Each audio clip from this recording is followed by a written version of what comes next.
Welcome back to From Nine to Mom. We talk about balancing the 9 to 5 hustle and balancing the beautiful chaos that we call motherhood. And today we have a very special guest, Catie Hale's little sister, Michelle. Woo! And she's here to talk. I had to introduce you like that. Come on. And she's here just to kind of talk through. She's been back to work a little bit recently, new mom, and we wanted to chat with you a little bit today. To my life here. This is gonna be good. Why don't you kick us off and kind of give us the rundown of your life, what you do for work, how old your babies are? Sorry. Say, hey, settle down. We got one. So obviously I'm Michelle. I'm Catie's little sister. That's pretty much how I've ever been known. Everywhere we went, high school, then I followed her to college, and I was always Catie Hale's little sister. But finally, I made a name for myself because Catie moved away. And She's secretly saying, thanks, Catie. Yeah, right. Barely. I know, she moved an hour away, but I am a public relations manager at a hospital here in Buffalo. I have a 7-month-old little baby named Matteo. He is the smiliest boy I've ever met in my life. The chunkiest cheek boy. And I was going to say, he's such a squishy little nugget. He's so cute. It's so hard not to just pinch his cheeks 24/7. But my husband, Ricky, he's a school teacher here. I had Matteo back in September. I took off pretty much the end of the year. I went back January 2nd to work. And we do daycare 3 times a week. We have my mother-in-law and my mom watch him the other 2 days. And that's, as you guys know, that's my life. That's it. Yeah, we totally understand. Literally nothing else at this point. Exactly. Feels like the wheel that keeps spinning. Right. Yeah. And how long, Michelle, were you at? Because I don't pay attention. I'm too self-centered apparently. But how long were you at this job before you had Matteo? So I started in November of 2022 here, and I announced to everyone I was pregnant in March. I got pregnant in December, so a whopping month, and then I got pregnant. It's like, surprise. And then you told everyone a little bit. So it's funny to think about that though, because it's like you started a brand new job and then you're like, boom, hey everyone, I'm pregnant, I'm going to be on leave. Thanks for the new job. But you have. It's okay. I was introduced as the pregnant girl, so it's okay. I know you started a job pregnant already. It'd be worse. But it's like tough to be in that area, right? Like, do you felt like people were judging you? I mean, a little, just because you're so new. And, a little fun fact, I didn't do public relations before this job. It was a completely different career. So it was a little, I'm the new girl and I'm also new at what I'm doing. So it's kind of hard to, I'm learning everything right as I'm going. I'm like, oh yeah, and by the way, next year this time, I'm not going to be here. Yeah, that's tough. Yeah. Oops. But I think, the great thing about where I am now, everyone's, they all have kids, so they get it. And honestly, they were great at giving me recommendations for daycare too, because they've all been through it and they know. So it was great to have like relatable people here for sure. Yeah, that's when you're looking at leaving and then coming back. And that's kind of something Catie and I have done it recently, but not as recently as you. And you tend to distance it pretty quickly as you get back into things. So what was your biggest fear when you were thinking about going back to work? So obviously the fear of leaving the job and going to have the baby, but now you're looking at going back to work. Like, what scared you the most? Honestly, someone else watching my baby. I think that was like the hardest thing. And I know Catie knows I was blowing up her phone. I think like the whole first, I still do. Let's be honest. I'm 7.5 months out and I still do. Katie's like my Google. Like, yeah, that's what sisters and friends are for. But what she doesn't know is she'll send it to me and then I just Google it and then give her the answer. You're like, Michelle, just look it up. Skip the middleman. Yeah, right. But honestly, I think the hardest thing was just knowing, like, I had about 3.5 months with Matteo at home. I was lucky that I took a little longer of a leave, but it was so hard because, you know him the best, and it's impossible to, just be like, all right, here's my baby, like, and just trust that someone can do it the same way that you do it, because it's not going to be the same ever. Yeah. And that being said, like, were you ready to go back at that 3.5 months, or do you wish you had more time?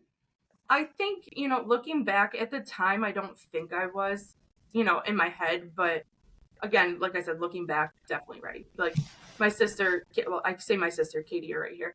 She was like, I would send Catie videos of Matteo, and I remember this one vividly. I sent her a video, and I'm like laughing at Matteo, just babbling. Katie's like, "You sound psychotic."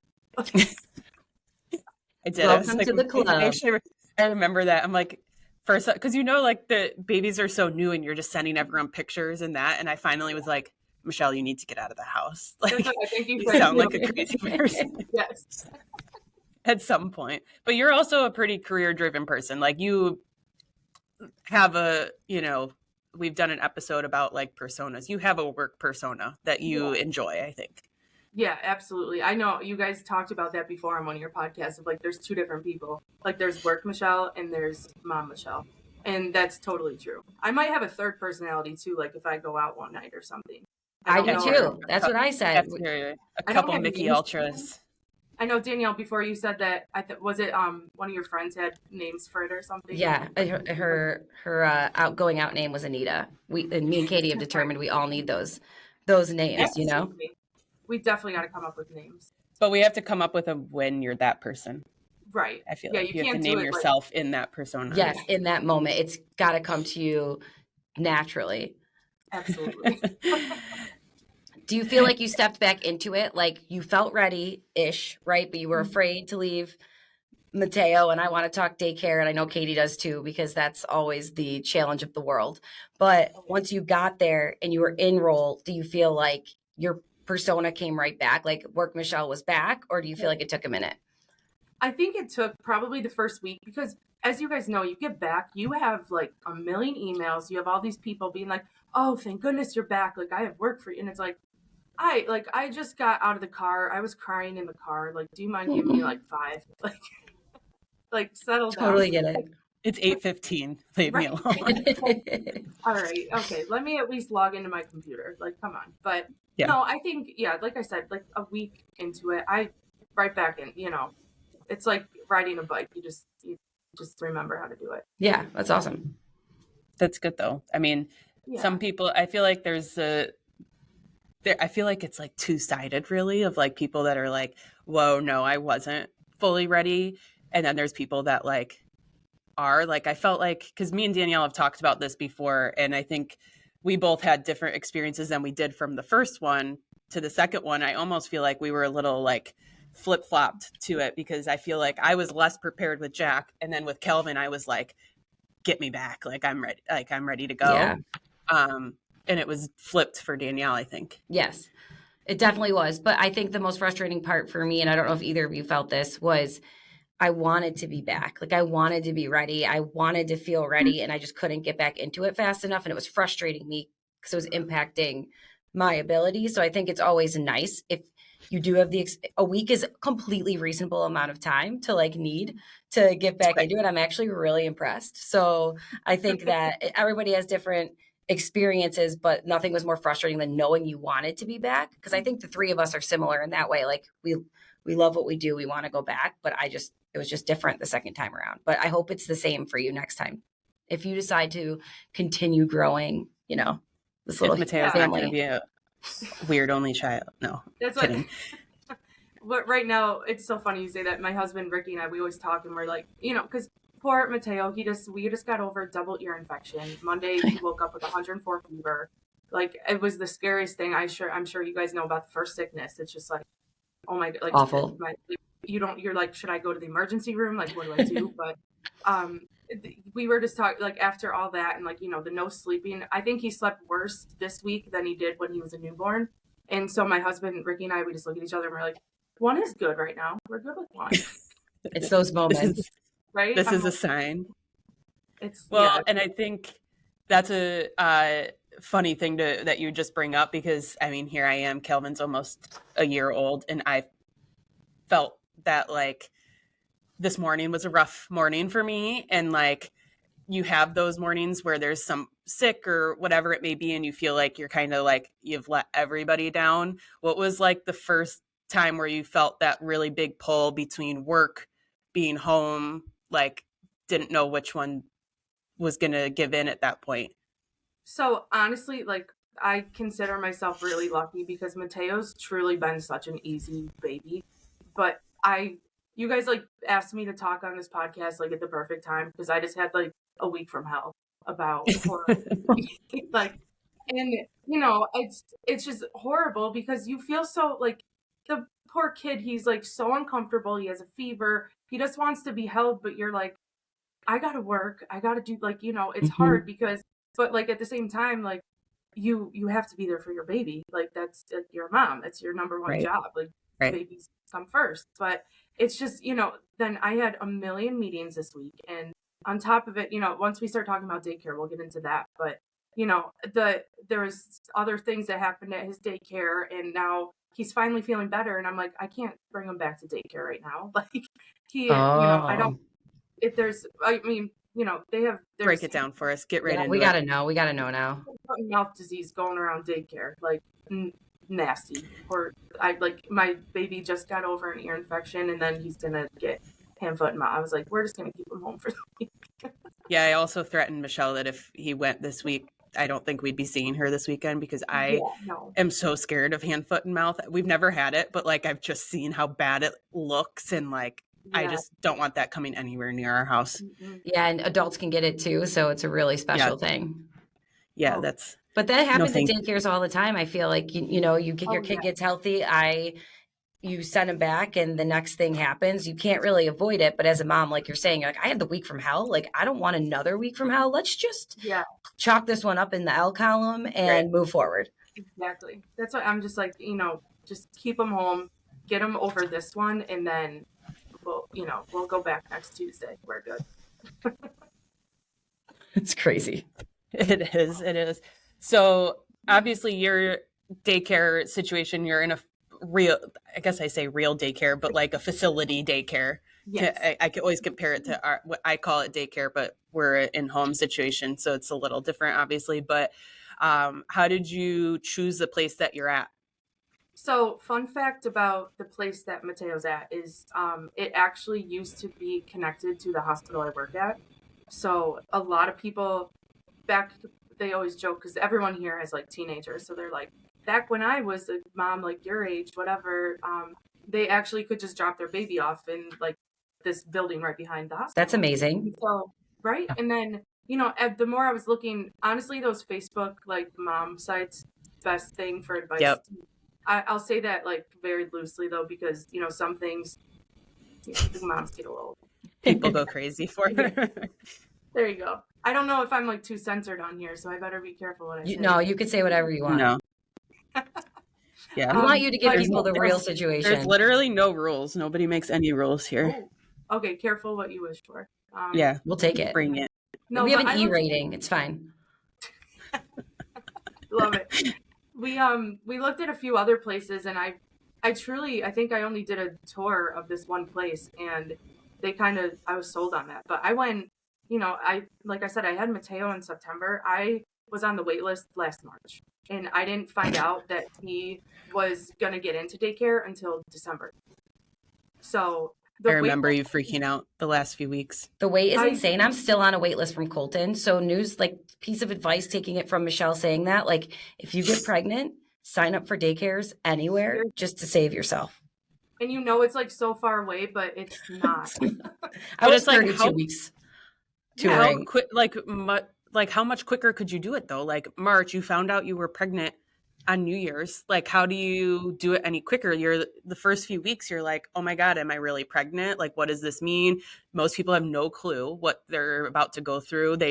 You're trying to do research. What do I need to do? The last thing you're thinking about is the daycare. Yeah. You're like, how am I going to keep this poor thing alive? Like, yeah, it's, it's crazy because like you said, I wouldn't have known that unless I heard from other people, you know? Right. So I thankfully, you know, the people around here, everyone was like, oh, well, I'm not going to say the name of his daycare, not that it matters, but you know, like go to We have a lot of followers, so I wouldn't. Everyone's they're gonna look for the chubby cheeked boy all at, night.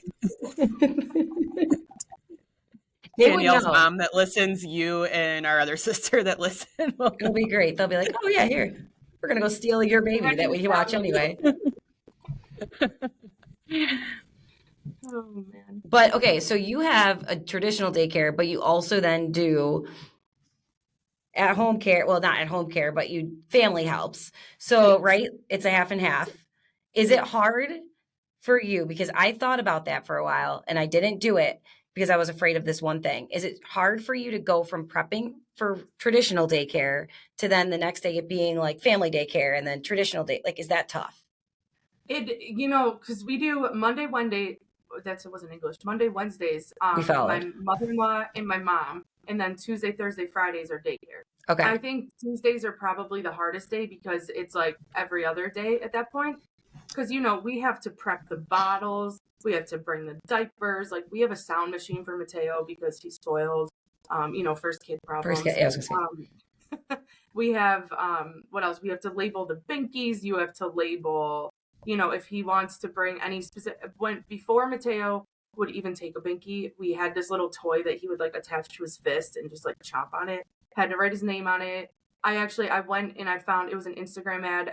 It was like this little stamp thing, and I could get his name customized. I was stamping every single diaper, and then I walked in one day, and this dad walks in, and he has a whole box of diapers, and just goes, "Here you go." None of them are labeled, and I'm like, I'm that psycho first time parent. Okay. No, it's because the dad was ballsy enough to be like, I don't have time for this shit. I'm just going to give you the box. And you were like, that is a typical dad thing. They just, the poor workers are like, he doesn't know any better. We're just going to take him. Like, okay, thanks. But I was like, he set the precedent, so I'm following that. Yeah. Yeah. I feel like that's like once you get in and they know you, like you start loosely following the rules. But yeah. I do remember you getting that. That is a really cool device though, because it works on like everything, right? You're gonna have to share that with us so we could share it with people, because I know that those work on clothes too, right? Like, because I remember having to write names on clothes. My sister-in-law had these like stickers, and I still have clothes that she's passed down to Daisy that we've washed the clothes many times. Those stickers don't come off. Yeah. Ever. I saw the stickers too, but I was like, you know what? The stamp is just, it's nice. Way easier. Absolutely. Yeah. I was going hard, like, it was like diaper. We had a whole system. Ricky's like stuffing them in the bags. I'm like, next. Mateo's going to find that at some point, and you're not going to be paying attention, and you're going to have Matteo all over your damn house. Like, it's going to be on the walls, the table, his forehead. And it can't be removed. It'll be like on the outside of your shirt. This is Mateo's house now. His stamp of approval. Yeah. So now though, because Mateo's starting to eat real food, how's that going at daycare? It's actually good, but I think it's only been about a month, maybe a month that we started it. We have to bring everything in like those pouches. Catie makes fun of me all the time because we make our own food. Oh man, you're good. Katie and I are trash people compared to you. Let's get into it. We don't like. I love to cook.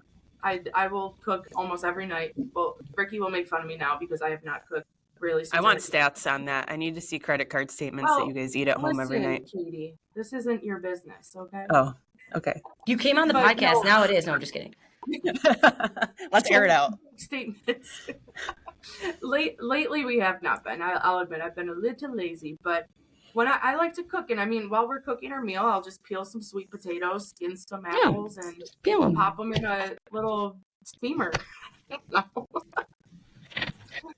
Getting them out back from the harvest. Katie and I are only laughing because we are the first parents to go to the aisle in like Walmart or Target and like just sweep off all the pouches we can find and just chuck them at our kids. I mean, you guys, Michelle knows our kid. Like my kids will suck down 17 pouches in like 5 minutes. But there's a hint of envy here. Like, I'm not going to lie. I'm actually really impressed, and not that I'm jealous, but I'm like, I'm proud of you for doing that. Like I'm proud for any mom, because obviously I'm not that mom, but like that's pretty big commitment.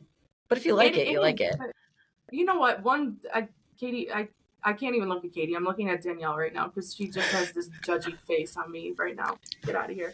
One potato goes a long way, okay? She's prepping, okay, for the economy. It's been tough out there. Or Catie, use that as a quote. There you go. I'm just picturing Michelle's got like this whole sack of sweet potatoes stored But in then a you have to thing like, down in her basement. To, like, are you Oh, keeping no. the pouches? Like, do you reuse the pouches then and have to clean them out? Yeah. So the Oh baby man. Brisa, they have a food maker. Like it steams it and purees it for No, No, you. I thought listen. about it. People swear by it. I'm It's great. I'm allowed to because you're my sister and Right. Danielle's part of this, so it's funny. But like, no, tons of people do it, and it's the baby Brisa version, Yeah. right, of the little Yep. steamer, blender, everything. And they give you these pouches that you like just stuff the food in, and you can, they say like don't dishwash them or put them in boiling water or Yeah. whatever. But you just Mhm. put them in the fridge, and that's what I bring to daycare, and they just squeeze it out on a spoon. Mateo's not there yet, like your savage children, Catie, to like squeeze them all down, but someday they'll get there, you know. Yeah, I feel like It's actually probably good. you're saving the economy, like you're saving yourself economically, like financially. It's a good financial decision. You're giving them healthy foods that you're controlling, and you're thinking about the environment, man. Reusing pouches, you're just making it easier for Catie and I to be terrible. You're Literally, offsetting my kids, so yeah, thank it's you. great. It's great. Barely, but I do think it's something good because I did try the reusable pouches at one point because I was genuinely concerned at how quickly Jack was going through them, and I'm like, this is not like sustainable. But we actually have a situation now because he loves those go-go yogurts. You Oh, guys they're know the what I'm talking about. best. And so now we split YouTube TV with my in-laws, and she pays me in yogurts. This is a That's good her payment system. her form of payment. She's like, I feel good about it, like that I can pay, and so I just have a stockpile of them. But anyway, we tried to do applesauce in the reusable ones, and Jack won't touch them. Kids know what they like. He's like, what is this? Mateo Like, might be the same way. He might be like, I don't want that stuff. I want my mom's stuff. So you don't know. You got to let us know when that happens. Like, hey, does he refuse That's the? what, Ricky and I were worried about because we're kind of like, if we ever stop this, like, I don't know what's gonna happen. We're in too deep. I mean, we're already like when you start giving him red dye, like, how's he gonna react? Catie, please. He off the walls. We would never. That is hilarious. But Amazing. I think that like you'll transition with food. My daycare food, like we picked a daycare where they give Colton food. I don't have to prep anything, and it's a life-changing situation. And they have great like vegan menu, and we're not vegan, but like they have health conscious menus, so the kid's eating way better at school than he is at home. So I know like that's an option too. But I think like once you get all the prep and everything ready, it gets a little bit easier as they get older. Because there's not as much like you're prepping with until they start peeing their pants every 5 minutes and you have to have like 18 pairs of clothes. But you're in the clear right now. Yeah, so far so good. So no, back whenever we get to that point. Yeah, let us know. And I think that like going through all these stages and these steps, like your prep, getting to daycare, getting back into things, like what is like the one piece of advice you would give any mom that's looking to go back to work like soon or has that in the near future? Like what's that one thing you would want them all to know? I think especially for daycare, just planning is, I know as a mom, it's impossible to have everything go to plan. And I guess everyone always says it. And, before I became a mom, I was like, okay, whatever. But it's literally give yourself grace. Like, you're not perfect. You like, and I know even if there's people that think they are, you're not. I hate to break it to you, but things do not go as planned. And even if you just prepare the night before, I know it's impossible because by the time you get the kids to bed, you just want to go and sit on the couch, do nothing. But you have to have a little preparation, and honestly, just working together with your partner it's gonna save you like from just like I don't know, just jumping out of a moving car. I guess I don't know. Yeah, just completely going off the ledge. I feel like my kid needs me, but a hospital stay sounds really nice right now. So the car has to be going under 40, but I'll still jump out. No, I think it's so true though. You have to have a plan. You have to have that in order, and you have to be teamwork is the dream work, right? Yeah, I mean, or you'll kill each other. Yeah, or you kill each other. One or the other. I mean, I would prefer option A over B, but I think you got a chance against Ricky. I don't know. I'll catch him when he's sleeping. He'll never wake up. Yeah, right. Jordan always says that. He's always like, kill me when I'm in my sleep. I'm like, no, I'm waking your ass up so you can I want you to experience know the it was whole me. thing. You got to look me in the eye. Now this is going to come back to me on some truth. All right, now we're podcast. gonna we're setting ourselves up here. This is all premeditated. If anyone's listening, we're just kidding.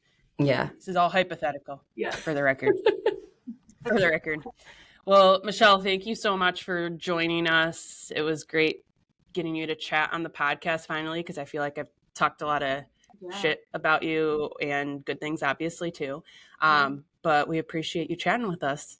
Hey, yeah, and we're so glad that you're having a good time back at work, and keep the pictures of that little babe coming. He's so cute, you guys.